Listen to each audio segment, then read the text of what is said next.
remember the time I met my first humans. We were a newcomer to the galactic stage, having only made first contact a year previous.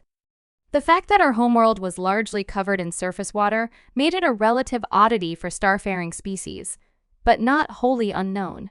This would bring a certain amount of interest from humanity. Much has been said about humans. They're easygoing. They're warlike. They trade. They are daredevils. They fight. They're diplomatic. They love and they hate. What nobody talks about is that they are hilarious and they love to fish. The last is important. That makes them almost unique amongst starfaring species, and that is what my people treasure about them. I learned this firsthand when a delegation with a small film crew and a professional fisherman, William Prance, contracted my father to take them out on Lake Iargo. Iargo is the largest lake, home to some of the best net fishing on this continent. We assumed the humans would be here to do the same. We assumed that that was the only way to fish. We were absolutely wrong, and in the best possible ways. When I first saw William, my initial impression was not positive. Humans were different from us after all, roughly similar body layout, but significantly less hair and much less compact. William was a full head taller than tallest of us, and wiry, with tough old leathery skin and an easy grin. Humans smile as we do, but their teeth are not what one would expect from a piscivore. It was fascinating to see the differences in our people. Another thing about him was that he wore black sunglasses, something we did not have, and a strange head covering with a protrusion extending out past the eyes. On the front of the hat was a simple emblem. It was two lines perpendicular to each other, and one stacked on top of the other, the ends of the top line dropping down, and the base of the bottom line flaring out. It was orange, as was the protrusion. The rest was white. I could continue about his appearance, but those are the things that stick out to me now, many years later. William and his cameraman, the fellows accompanying him to record his expedition with us, boarded the boat rather simply. Instead of massive nets, they had long, slender cases and a few small boxes. After asking some questions about the local fishery ecosystem, specifically what ate what, how big they were, and what was towards the top of the food chain, they had an animated conversation between themselves. Chartreuse ain't gonna work. I'll bet my hat it does. You're better off going with fire tiger or maybe crawfish. Well, I suppose we'll see, won't we? At the time, I had no idea what any of this meant. I was in my youth, humans were new, and importantly, we had not had time to learn what they were doing. But they opened the cases and removed long, slender objects with small, rounded objects attached most of the way to the bottom. Now, boys, we're the first humans to fish on our friend's lake, and they tell me that they neither use artificials nor rods and reels. I watched, slack-jawed, and listened.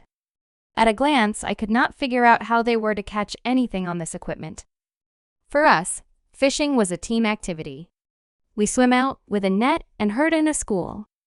This was something different. I watched William pick up his rod and reel, as he called it, and tie something to a very thin, almost completely transparent line running up its length. It was a bent wire with two round, pointed metal objects on one end, leading to a vibrant yellow stringed weight on another. With a flick of his wrists, he sent the object flying into the water some distance away, as if testing it. Bit lighter gravity gets a bit further on the cast. Shoo! He rotated a small metal crank on the side after waiting a short moment, and then, after a few seconds of this rotation, he proceeded to snap the rod upwards, bending his body with it. Got one. Boys, you getting this? The cameramen were. After several more seconds of reeling, he leaned over the side of the boat and pulled the first fish a human ever caught on panny out of the water. It was a small thing, a simple mashali, all scales and teeth and not much meat. But it was fascinating to see the differences in technique. Shoo, first cast. With a pair of pliers, a bit of finesse, and a steady grip, he removed the hook on the end of the lure, as he called it, from the fish's mouth and tossed it back in. Let's see if we can keep this up. They did. 5 more casts, 5 more fish of varying sorts, all on the vibrant yellow lure. Told you Chartreuse'd get it. But it was the sixth cast where something special happened. Midway through his retrieve, the rod slammed into an arc and William muscled it back. It was clear that he'd hooked into something much more substantial this time. Back and forth, line being spun off the reel and reeled back in when he dared to, he continued to fight the fish, laughter and joy pealing out over the water. By this point, we'd even begun to draw a crowd of other boats with other mackerel to see what was happening. All were fairly mesmerized by this battle. Several minutes in, William grunted. Yeah, that's a good fish. A few more, and whatever monstrosity he'd been fighting was close to the boat. Net? Got it. The Kalasatawa he'd been fighting was a much larger and much more prized fish. They were difficult to net and weighed a fair amount. As fish in Lake Iargo went, this was the prize, and this one was a prized fish indeed. William's assistant passed over the net, and William handed him the rod as he awkwardly leaned over to net the massive fish. Our boats were built for us, and the side railing seemed lower than William was used to.